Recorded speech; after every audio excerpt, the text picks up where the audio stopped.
Hey guys, welcome back. This is Housing Houston. I am your co-host, Kayla Ewald with First American Title. And I'm Sarah Lernor with Realvest Property Management, and it is a special day today because we are in my home office. Woo. And we are interviewing Taylor Laurence, The one who keeps it all together. We all know she's seated at my right hand for a reason. Yes.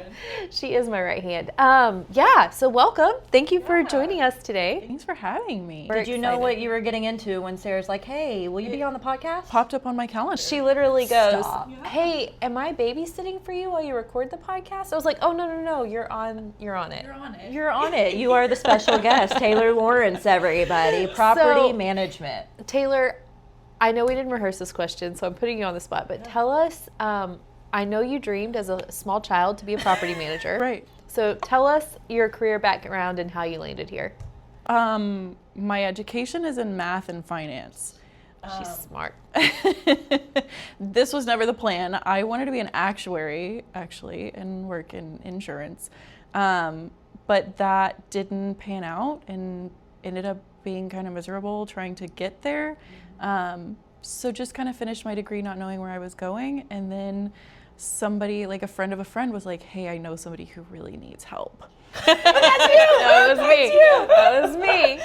And it was great. And you were doing, working for another company at the time, doing business coaching and kind of office management. So it really was. So did you both come from insurance? Like, did you ever go into the insurance field? Okay, you Wouldn't just that be thought funny? about it. Yeah.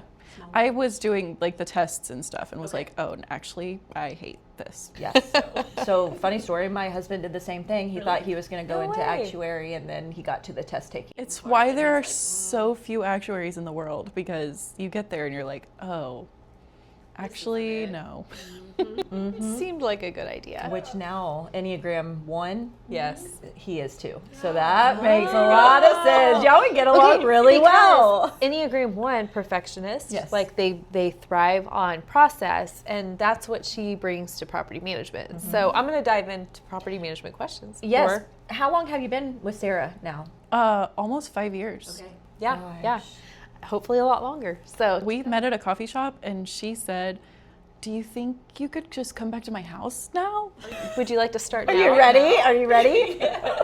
She was like, she got a friend and was like, I'm going to this lady's house. Here's the Here's my address. location. If I'm not there, if I go missing. And how many kids did you have at this point? At that point, we had 3. Okay. And the third was a baby, really. So yeah, toddler. It was wild times. This was COVID era too, so it was. Nobody was working in office spaces. We were doing everything at home. And you just came to my house because that was cleaner than going to an office. And the rest is kind of history. So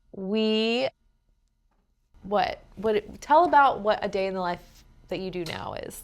Now we have a team of 5 property managers that work on a commission basis. So they kind of set their own schedule and decide how much or how little they want to do, and I manage them and the processes and the software and the problems, Bookkeeping and all the money stuff. Yeah, it's great.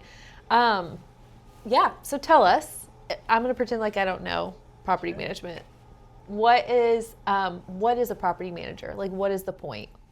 At least for us, full service from the beginning to end of owning an investment property.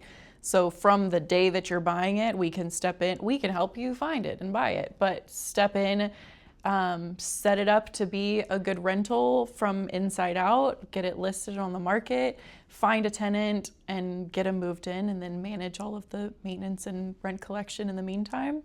And same thing on the move out end, get them moved out. And what locations do you service? Because you're right here in Pearland, but I feel like you have a portfolio of investment properties all over. Houston is hard because you could drive an hour and a half and still be here in Houston. So we say I-10 and south.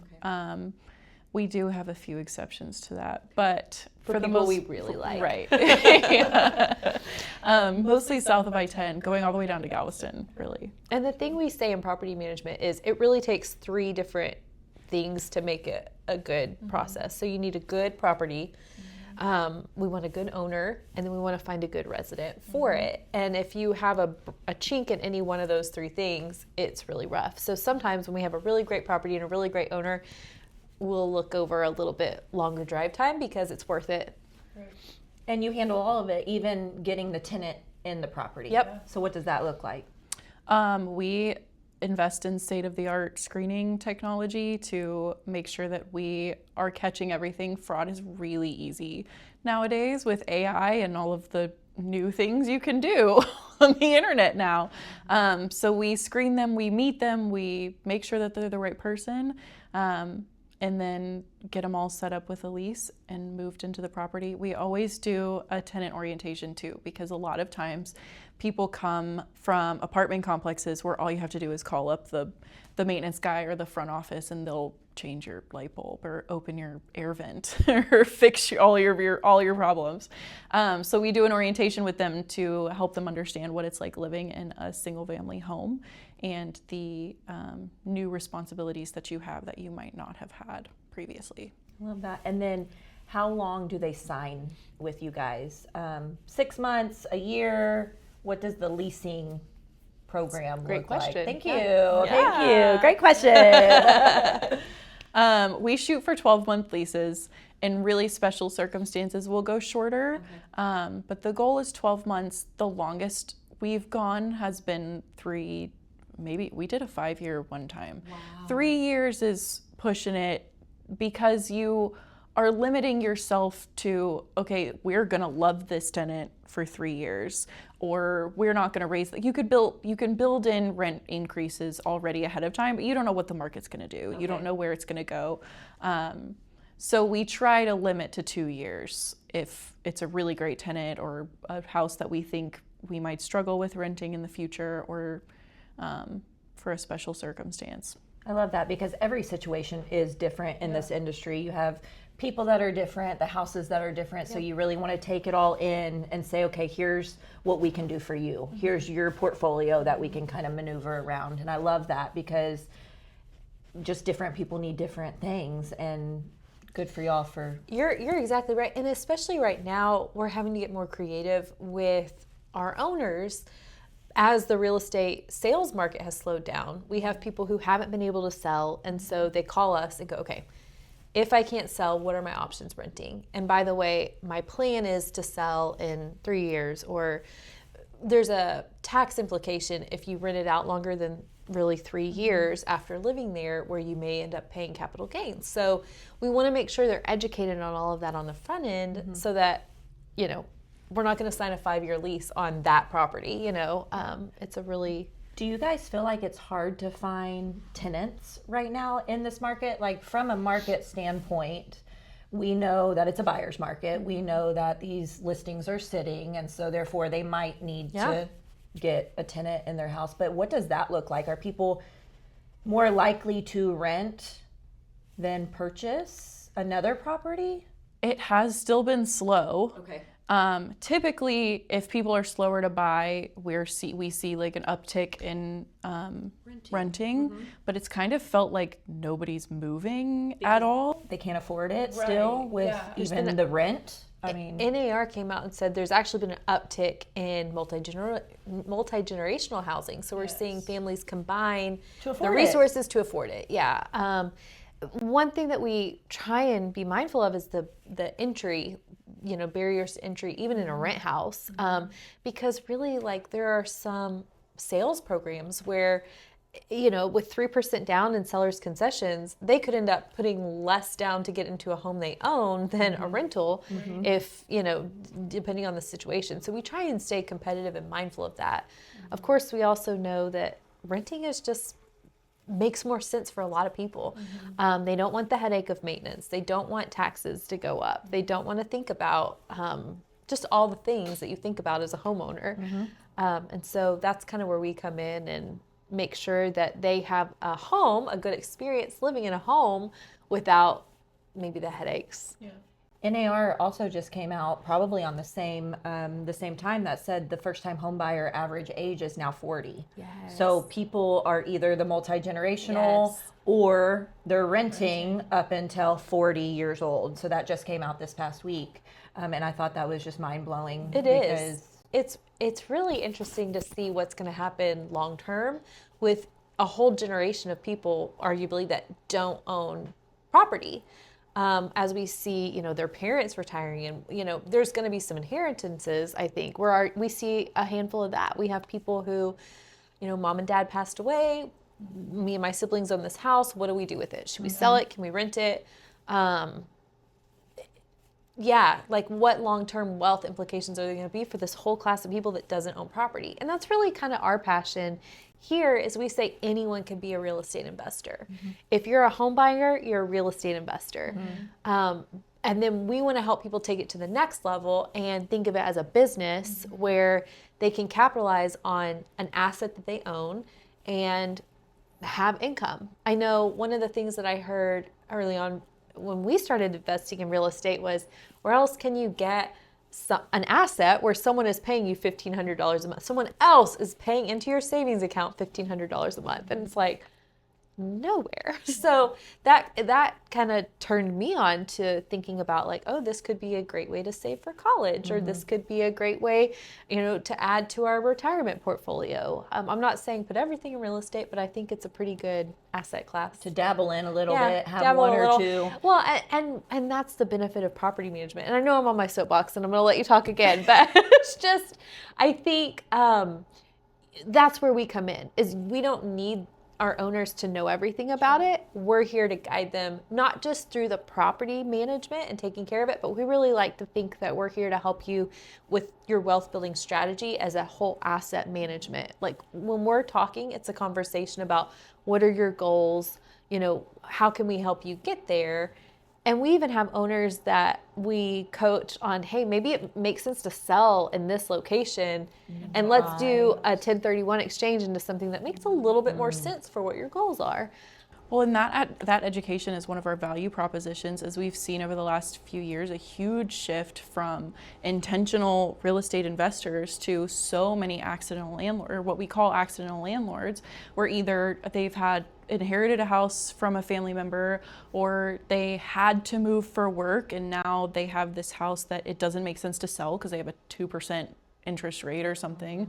And that education piece is us trying to transform them from, I just fell into this and I don't really know what I'm doing, to, okay, I can be a real estate investor and I can expand this portfolio into other things. It doesn't have to just be my mom's house that I'm renting out. This could be part of my portfolio and I can build a passive income. Yeah. So I was going to ask that, where does the bulk of Realvest's business come from? But it sounds like a little bit of everything. You have the real estate investor. So real estate agents, a lot of brokerages don't allow these agents to do property management. So that's where those would be good referrals. And then just somebody who inherited a property, a consumer that wants you to take on, or what does it usually in the beginning, like 2021, I feel like we were only signing investors. It was all people who intentionally bought these properties to rent them out. Yeah.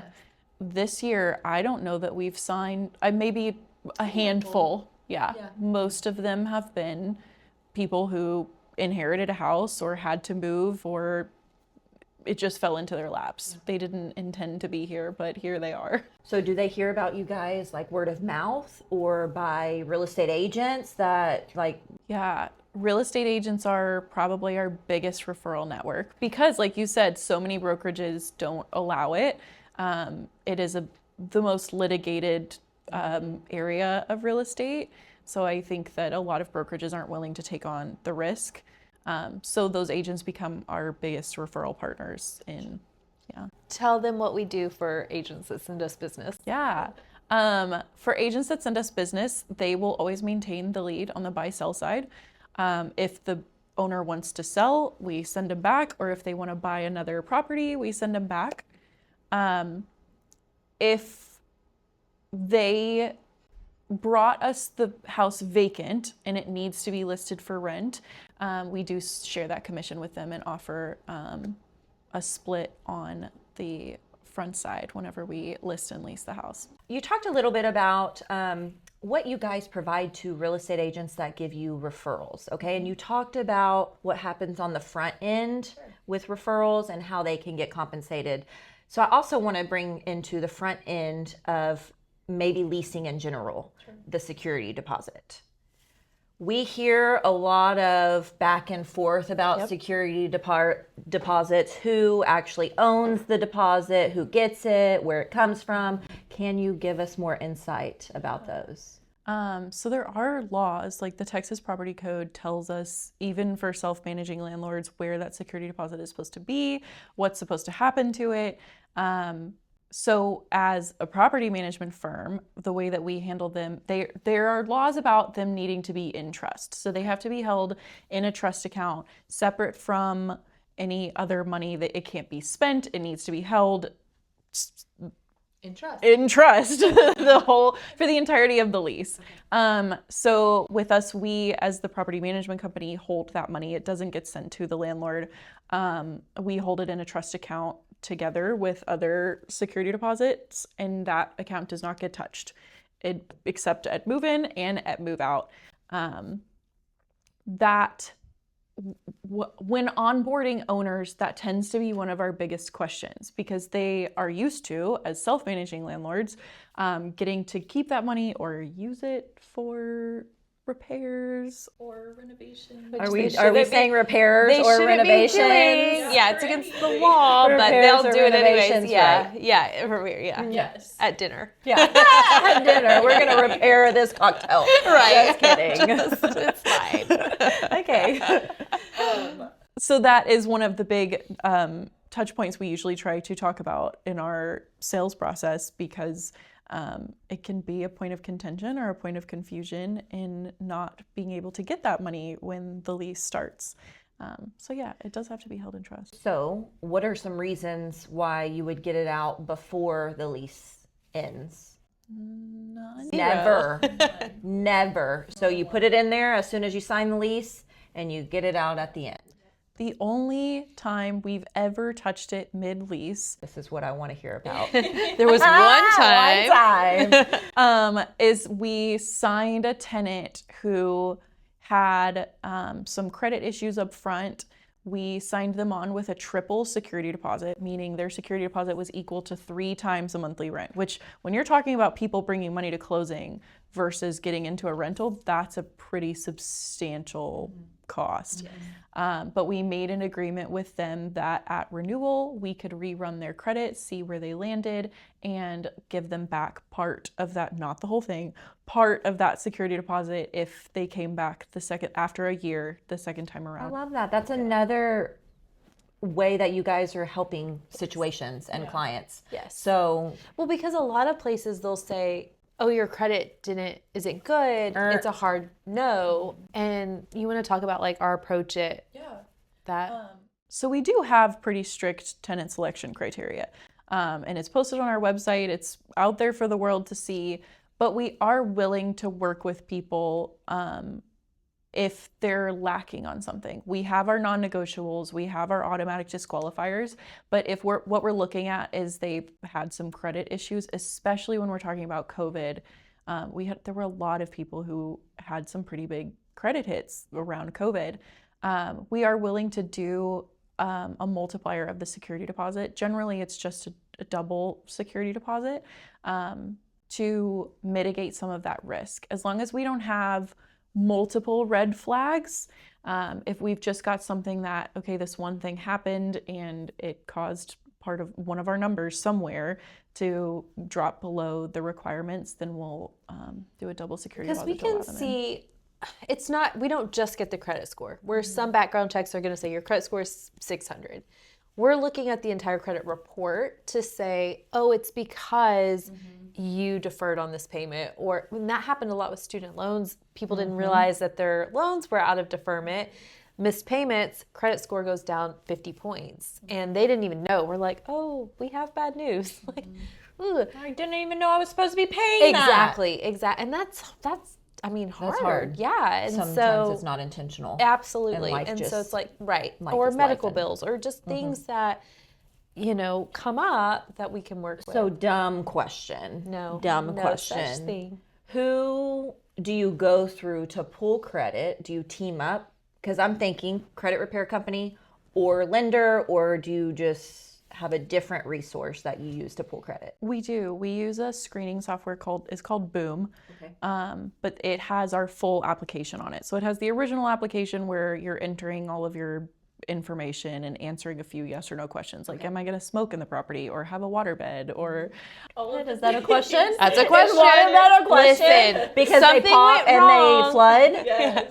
It's a question for a reason, Kayla. So, we're going to add that one on this year. Always a new situation. Yeah, right. Do you have That's hilarious. raccoons? Right. Raccoons? Okay, what? This is what we need to be talking Right. about. There's What? the things we've seen. We need to go through the application. Right. But I love that one-stop shop. So they get on Boom and they fill out the application along with identity verification, an income verification where we connect directly into their bank. We use Plaid, which is what you would use if you connect your bank to really anything. So we can verify that they're actually receiving deposits, not just pay stubs that could be faked. Be right.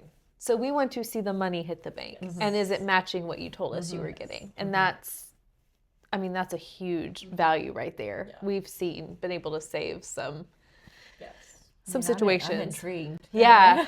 Yeah. The waterbeds, I'm still on that. The raccoons. What I else? didn't even What else know. do you see? Did the raccoon sleep in the waterbed? No. Oh my goodness, I can't.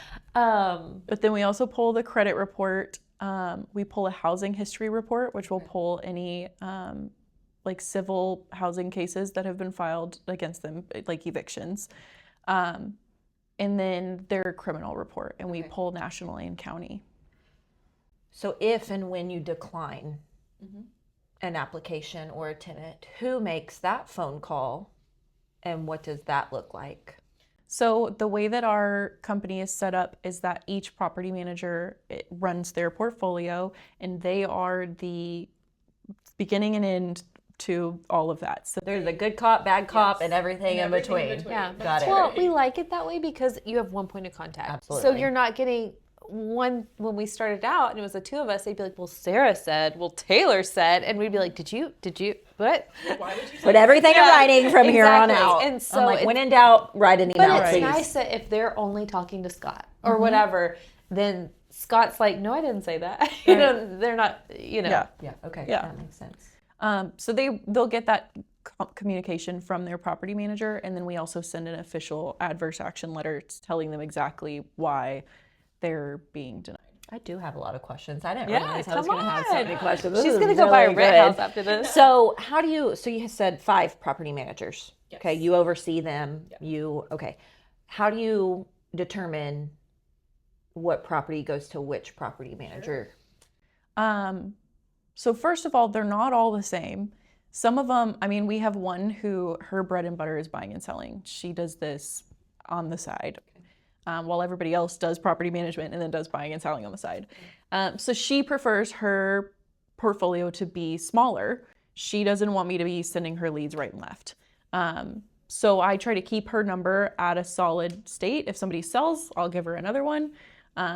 So we have people like that. We also have location-based people. So we have someone who lives down in Dickinson, and she doesn't want to drive to West Pearland to manage her house. She wants to be down the 45 corridor, down Texas City, Leeds Galveston, City. yeah. Yeah. That's awesome that she's Oh, down it's there and has a fantastic. whole other Absolutely. territory. Yes. And then the other 3 are here in Pearland. So Spanish. we do have one Spanish speaking. And so Great. if we have somebody come in who is a Spanish speaking lead, then she can handle them as well. The others are based on capacity or who's already working somebody, who has open conversations happening with owners, because the last thing I want to do is bog one person down with all of these leads, or go round robin and it turns out one person had a lead who was going to take 3 months to close and one person closed in a week. So based on where people are working and what their capacity is for right now, or whether they want to add doors at all, So it's kind of a like multi-factor. Similar. I feel like our roles are similar in that standpoint. And then it's also similar in that respect that sometimes people get relationships. Absolutely. And so like we have property managers that have relationships with agents, and so those referrals go directly to them, and then that's like their person, right? They know they can just call them directly, which is fantastic. Yes, and that's what we you love. want, relational business at the end of the day. So another question, you say Dickinson property manager wants to stay kind of South Houston, South side, more towards Galveston, Texas City. So it made me think of how active are they to approach these houses? Like, do they have to do drive-bys or go and check on the houses? If the house is occupied, we're in the house 2 times a year. So you're like, knock, knock, knock. I'm your property manager. Like, what? I'm coming in. I'm coming in. Or do you call and say, hey, I'm going to do a check-in? Like, yes. We definitely schedule ahead because one of the main things you want to protect is tenant happiness, because otherwise they're not going to renew their lease.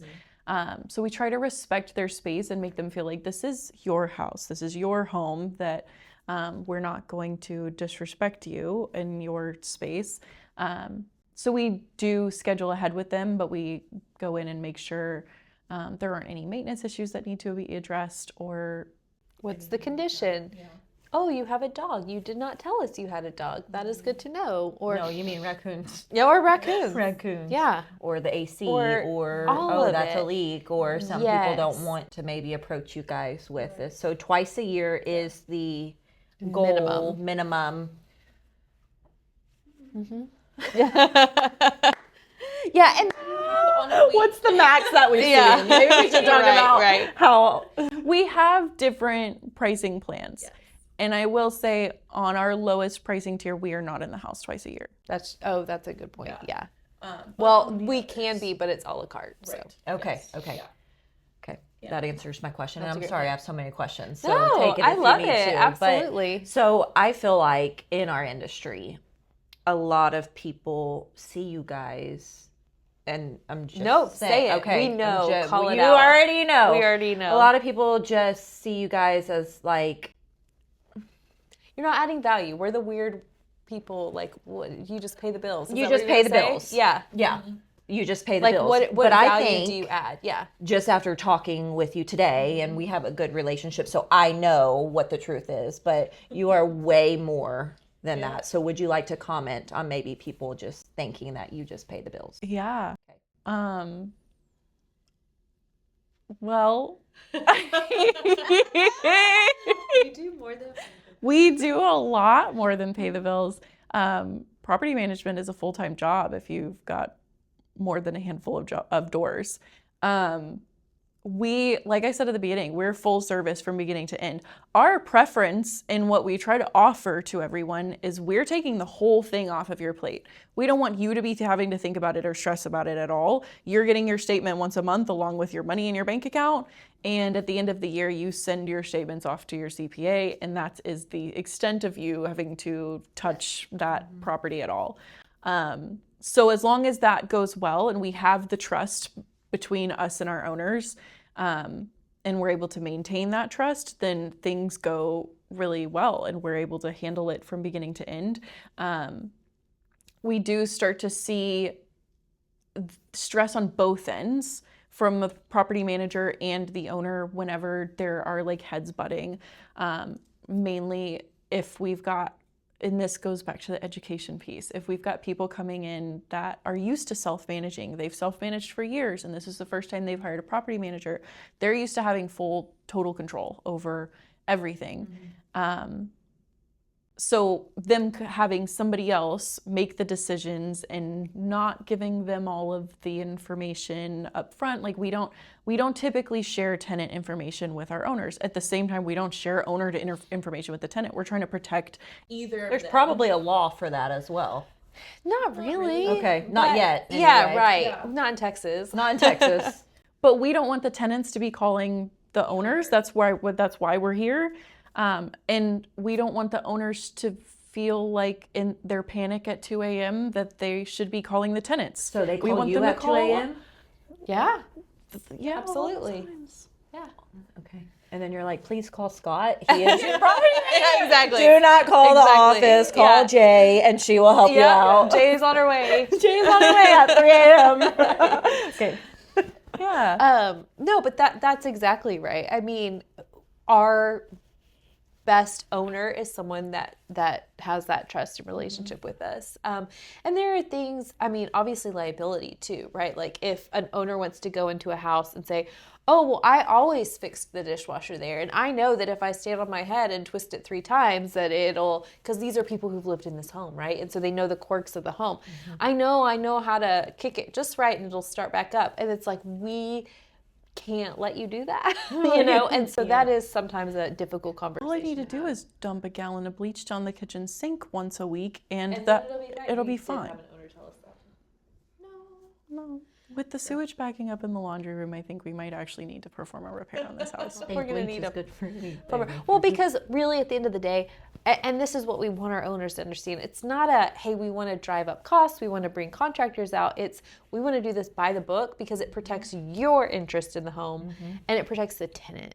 And so if either party is feeling like, again, we said this is the most litigated area of real estate. So if either party feels taken advantage of, it can become litigious. And that is our goal, is to avoid that and make sure, everyone's safe and everybody deserves a safe and habitable place. Let's get into that a little bit. Uh-oh. Let's get into that a little bit. Uh-oh. Evictions. Yes. Yeah. I thought you were going a completely different Wait, direction. okay, now you know. But Now we're you know where evictions. you're going. Are we are we having to evict people all the time, or Not all the time. It happens. how It does difficult happen. is that? Who has to do that? It depends on the county on how difficult it is.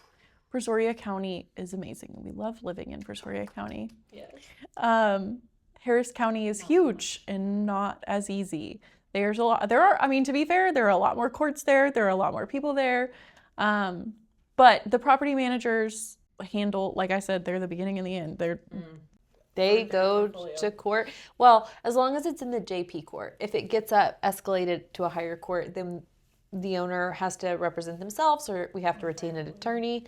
And that's when it gets a little bit more expensive. So we try and resolve things in small claims. But yeah. But the property manager does do that. They file it. They show up in court. The owner doesn't even half the time the owner doesn't even get the notices. They just hear from. We let them know, but Again, that goes back to not having the stress right. on all of it, Absolutely. but they can still rent out their property and get. Absolutely. Yes. Where did you think I was going with that? Now I want to know. I thought you were going to people suing us. There too, everyone. we can't. They're all open. We can't talk about that. Talk about Per any of attorney's our. advice. What is the famous line when you can't talk about Plead it? the fifth. Yeah, that's funny. Okay, well, any last thoughts, questions, concerns? I feel like we've covered so much with you, so thank you. I think. Anything for our real estate agents? Do they need to know? Consumers, investors? We want to be involved as soon as possible. At the very beginning. As soon as you know that your client is going to be buying an investment property, please call us, because the sooner we can get involved, the sooner we can get the ball rolling and start the education process. And we want them to know we're part of their team. Yes. We're a vendor, and so we aren't here to intercept anything. We want them to have a smooth real estate transaction. Yeah. We want to come alongside. Most of the time, all of the time, we offer to meet with the agent and their client together, so that we very much appear as hey, we're your preferred partner. And that way it feels like a team sport and not okay, we're the other real estate people, Don't let them take them from me. But a lot of times, but it's unfortunately, no, they'll call us after they've closed, and it's oh man, we could have been prepping this, and now we're a week behind. And as you know, vacancy is the enemy of rentals, and so we want to get it leased up very quickly so everybody can start being profitable. Yeah, that makes sense. Yeah. They are a part of your team, so absolutely. Well, thank you. Thanks for being here. Yeah, this was fun. Again, Taylor Laurence with Realvest Property Management. I'm your co-host, Kayla Ewald with First American Title. And I'm Sarah Lernor with Realvest Property Management. We will see you next time.